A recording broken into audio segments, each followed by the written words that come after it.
Palworld has lost almost all of its players on Steam. After initial success, Helldivers has lost 90% of its players with no signs of recovery. Free-to-play multiplayer FPS The Finals is down 83% of its player base. Oh no! What is happening? If you've fallen in love with any of the latest releases, you've probably had bareness to your favorite game dying, and then maybe you jump onto something new just to see that die as well. Now obviously we have different definitions of what makes a game dead, quote unquote. When I call a game dead, it's when it's on a downward path or has bottomed out and is out of the public consciousness. I can make a whole video talking about what that would mean, but that's not what we're talking about here, so let's leave that for the future. So why is it that a game that can seemingly be a very good product still ends up quote unquote dying? Let's go over that in this video. So let's start off by talking about the elephant in the room. According to Newzoo's annual PC and console gaming report in 2024, 60% of all gamers' playtime went to games that were 6 years old or older in 2023. Topping the list were the usual suspects, Fortnite, Roblox, League of Legends, Minecraft, and GTA 5 that on their own represented 27% of all playtime. And that's with some pretty decent games being released that year. You have Baldur's Gate 3, Tears of the Kingdom, The Finals, to name a few. And why is it that despite these games being released, the average gamer seems hell-bent on playing the same old day in and day out? I mean, out of all of these new releases in 2023, if you add them all together, they only make up for 8% of all playtime. And I'm aware that The Finals was released in December, so you could argue that the game isn't well represented in the data, but at the same time, its player count fell off a steep cliff after New Year's, so I'm pretty sure almost all of the game's playtime was in 2023 anyways. The gamers behind the 60% of the playtime represent one of the two player archetypes that I want to discuss in this video. Now, the original report didn't actually come up with any definitions or names for these two archetypes, but the information was there. There was a clear distinction. I'll just go ahead and name it myself. First off, we have the loyalists. These guys play maybe one, maybe a handful of games and nothing else. They rarely venture outside of their main game, or at the very least their main franchise or main genre. These loyalists can be found across any game and any genre, but overall seem drawn towards games where you can work towards a goal or with near or unlimited replayability, such as competitive games with a rank system and a solid esports scene, which would be games like Counter-Strike or League of Legends. Sandbox games where your creativity is the limit, such as Roblox or Minecraft. Grindy and repetitive games, but still with a goal or strong community, such as Grand Theft Auto 5. And then of course games with tons of constant changes and new content being added on the regular, such as Fortnite. Keep in mind though that some of these examples could have been placed in other categories, but I feel like these represented them the best. As for Fortnite, this bad boy is topping the charts across the board, and funny enough, it has all of these four things combined. It has a rank system and a massive competitive scene with in-game esports tournaments and cash cups. It has a sandbox, that being Fortnite Creative, where you can make your own game modes and whatnot. You have something to grind for. I guess it would be your rank or just the constant new missions and challenges, on top of it being a BR, which makes the game feel more varied from a game-to-game basis. And the content goes almost without saying. There's always some new event, some new in-game concert or cool skin or collab being added to Fortnite on the regular. There's always something going on, so you know that you'll get a new experience whenever you hop on. Overall though, especially when it comes to the games on the more competitive side, a bunch of the loyalists actually want to move on from their main game and try something new, but have varying reasons as to why they won't commit to new titles or anything new altogether. From what I've seen, most of the loyalists want to move on and try new things every once in a while, but they need perfect conditions for this to happen. First off, their main game needs to be in a lull. It needs to have a slow feed of content, tons of cheaters, or whatever issue that they may have, while at the same time, any new game they do try out needs to be objectively better than the main game at its best, while making them feel the same type of way that their main game did at its highest point. They place their own game on a pedestal, if you may, and if any other game actually does prove to be a worthy competitor to their main game, they will go out of their way looking for any possible flaw, however insignificant it may be, and the moment that they do find it, they say that the game sucks after all, and just go back to the safety of their main game or franchise. And in a way, I can see where they're coming from. I mean, I myself relate more to the loyalists than the other archetype of players that we'll cover later in the video. The loyalists have spent an ungodly amount of time learning and mastering the game that they've mained for God knows how long, and they've probably reached a decent skill level that they pride themselves on having. But if they do try a new game, then that means that all, or at the very least most, of that practice and knowledge will have been for nothing. And they have to start off from the very beginning. And a lot of players, especially the loyalists, don't like being bad at the games they play. In some cases, they don't actually want to try something new or be vulnerable, or the noob, if you may. And if they do, they will try their damn hardest to find a reason to return to what they used to. A small flaw that might even exist in the game that they're coming from will be enough for them to throw in the towel, uninstall, and queue up for another game of ranked in the game that they swear they hate. Because of the loyalists, because of this phenomenon, having a low barrier of entry into a game, no matter how advanced it may be, seems to be paramount to its success. If somebody, especially a loyalist who's used to being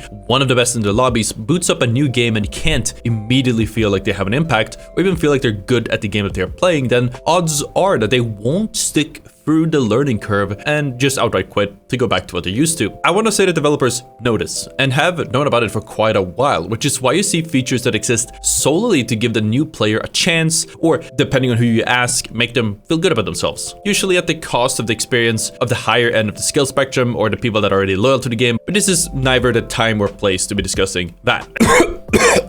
SPML noob characters, easy OP weapons, stronger aim assist. Jesus.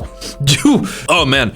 Something got stuck in my throat there. I don't know what that was. Moving on. Knowing this also makes hero shooters, you know, the genre that we've seen popping up like crazy lately, bit of a double-edged sword. Anyone who wants to get oh Jesus. Anyone who wants to get into a hero shooter might have one mechanic that they already know and that they bring with them from their main game, that being their aim. But after that, you're gonna need to read an entire book to catch up to the rest of the player base. There's going to be, I don't know, 10, 20, 30 characters that you need to learn about, how to play them, all with their own several abilities, counters, and so much more. I mean, I recently tried the Marvel Rivals beta last week, and it took me probably 1 to 2 hours to go through every single ability, play around with them in the firing range, and then an additional 4 hours just to play every character once, and I still got tons of things wrong. And that's not to mention the fact that there are more things to a game than their characters. There's obviously maps and how they're designed and flowed. In most cases, there are different weapons. The games have their own rules and game modes. The game has a certain type of movement and feel, and there's just so much more you have to learn. And getting into a new game like this has a massive upfront cost. You need to spend a lot of time and a lot of energy on learning a whole new game, and most loyalists simply aren't interested in going through that entire pain, the entire process another time. But the ones that do go through this intense learning curve will normally stick around for quite some time, because now they've spent all of this time learning the game, which means that they can be the good players who stomp the noobs that still haven't fully learned. And picking up the equivalent of a new degree just to play another game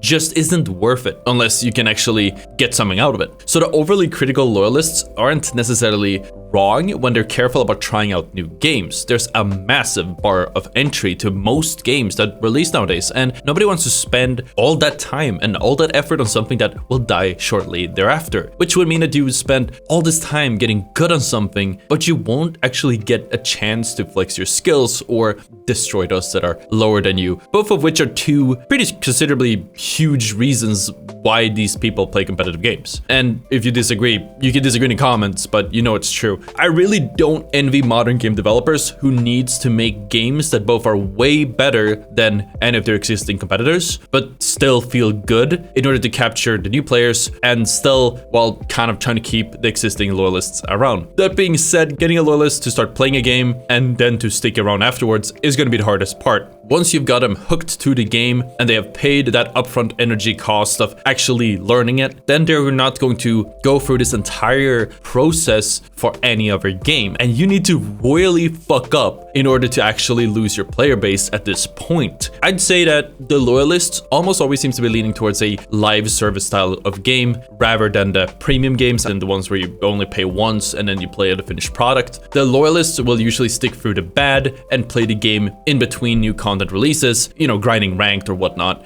which keeps the game busy and populated for whenever the other archetype comes around. So let's talk about them as well. The ones that only care about whatever is popular, which is the flavor of the month game and whatever the popular streamers play. For lack of a better word, I like to call them the hype beasts. These are a whole different group than the loyalists. It's backed up by the data in the same report. There are gamers that seem almost allergic to the old games that the loyalists are drawn to and instead focus on what is popular around the time. These are the most most likely to try out and pick up any new releases. From the report, it says that Palworld's player overlap with other breakout titles shows there's a cohort of players always ready to jump onto the next big thing. The group does not index with the group that plays established titles. And don't get me wrong when I say this, the hypebeasts are going to have a lower standard. All that matters is that the game is popular, that it has players, that their streamer or content creator is playing it, or that their friends are playing it. The flaws of the game or the longevity of the game doesn't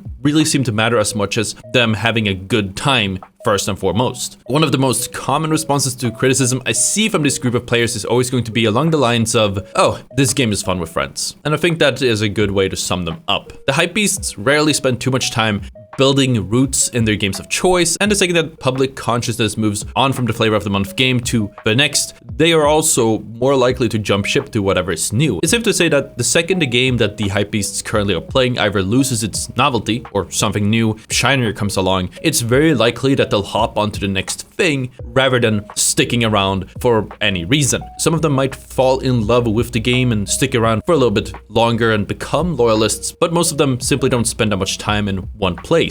And even though they normally stray away from the games that the loyalists do enjoy, hypebeasts do occasionally play certain games whenever there's a huge patch or there's an event going on or there's a start of a new season, because we've been seeing a lot of seasons in live service games recently. And as these normally bring out a lot of new content, which means tons of new players and a lot of streamer interest, which are two things that hypebeasts are drawn towards. Every time a new season comes around, there's a chance that a hypebeast does decide to settle down and grind that game even after the hype has died down, which would turn them into a loyalist as well, but it really depends on the game and the person. But it is a phenomenon we see over and over again. And as far as these archetypes go, there will of course always be some in-betweeners. Let's say they might have a main game but still try new things out and then eventually come back to whatever it is that they main. But this seems pretty rare going off the data and my own experiences, especially seeing as most live service games communities evolve at such a fast rate that anyone who stops playing, even for just a little while, will be so far behind by the time that they come back that they're just actively discouraged to try something else out. But moving on, why is this distinction important? It's always bothered me that the player count or the amount of Twitch viewers or whatever metrics you want to go by is detrimental to whether many players even touch a game or not. But that just seems to be the reality of gaming nowadays. Whether a game is relevant or, not dead is incredibly important for both crowds, because why would you, as a loyalist, no-life a game that isn't relevant and won't have enough of a shelf life to see the fruits of your labor where you can be good at it and enjoy being good at it? And as a hype beast, why would you spend time on a game that isn't hyped up, that nobody else you knows plays? And if a game is declared dead, be it by a streamer or the community, and yes, I consider doom posting about the game's player count or Twitch views detrimental to the game's popularity as well, it will instantly start losing players. The game is no longer cool, so the hype beasts move on to whatever's next, and the game no longer has a future. So the loyalists go back to what they used to play, or if the stars align, they try something else out. I also want to mention that while the game's communities doom post a lot, it's a lot more common seeing these types of articles from game outlets. It's free engagement and clickbait, and while it helps line the pockets of these publications, and while you usually say that there's no such thing as bad publicity, it usually ends up damaging the game more than it helps, since it perpetuates the idea that the game is doing poorly, deterring potential players from trying it out, and making the current players less likely to stick around. This in turn causes more doom posting, which causes more players to leave, which causes more doom posting, which causes even more players to leave. See where I'm going with this? Funny enough, another point I want to bring up is that I wouldn't be surprised if releasing games on Steam can deliver the killing blow to a game, or at the very least stop their growth by a wide margin. If a game isn't in the top 10 or top 20 or with hundreds of thousands of players on the daily, then many consider it too dead to be worth spending any time on. If there's a small dip in interest, players leave in droves. And just in case you didn't know, Steam is the only game launcher that actually show concurrent player numbers. Any other platform outside of Steam, including console games, keep this data to themselves. I want to bring up one of my favorite examples of a live service game that started out really strong and then everyone kind of thought it was dead, and then it came back over a long period of time. And that is, of course, Apex Legends. Apex didn't get added to Steam until almost 2 years after it was released on Origin, which is EA's own launch. It was incredibly hyped and well marketed for the first season for its quote-unquote stealth release with over 600,000 viewers in the first few days, but it didn't really start seeing much interest until much later. Imagine if Apex started out on Steam instead of on Origin, EA's own launcher. If we can assume that there's a direct correlation between player numbers and viewer numbers, then at around this point, about 2 months later, you would be seeing tons of posts and panic about how the game has dropped by 96% since it was released, and most players would probably give up and move on. You wouldn't see this slow growth for it to become a household name that it is today. It would have been dead in the water. I mean, sounds familiar. For a game to succeed, it needs to capture the attention of the hype train and the hype beasts for long enough where it will build an existing fan base that sticks around when the hype inevitably fades out. Eventually, over time, these games should grow to become the long-term contenders. If a hyped game lasts for long enough, this might be enough to garner attention from these otherwise loyalist gamers who previously only stuck to one game, who might be interested in trying something new. A good example will again be Apex, since the July to August boom back in 2021 can directly be linked to Warzone refugees who were tired of the cheating situation in their own game, and Apex Legends capitalized on that, stole a ton of Warzone's BR loyalists, and then continued to live another day. Overall, Apex seems to have the live service model down. It is a perfect example of a game that knows how to bring in new players while keeping their loyalists around. They keep the game running on bare bones, almost on a skeleton crew, hell, even despite low player counts, while planning the game years ahead of time and then hit it with a massive patch maybe once or twice a year. The Apex developers infamously said that they had a 10-year plan for the game very early on. The hype from such a big update will garner interest from the hype beasts, which brings attention back from other loyalists who might have moved on, which then revives the game and usually, or at the very least, hopefully, helps it grow even farther. I think that some live service games, such as the finals, also follows this model. But we're still in that phase where it's considered dead. We've had this initial incredible boom of players, and then we've had the inevitable fall off because it is unsustainable to keep that big of a player base, especially when a game is new. All you have is hype, you don't have any loyal players yet, and right now we are right here. It will take some time before it would finally start picking up again and start building a player base in order to become popular. Now, obviously what I'm saying here is theoretical, but obviously it only applies to those types of games that are incredibly good, but still can't pull the player base despite developer support. If a game sucks ass, there's no point going deep for that one. But usually games will be considered dead, even when they're good products. Hell, even when they aren't even dead at all.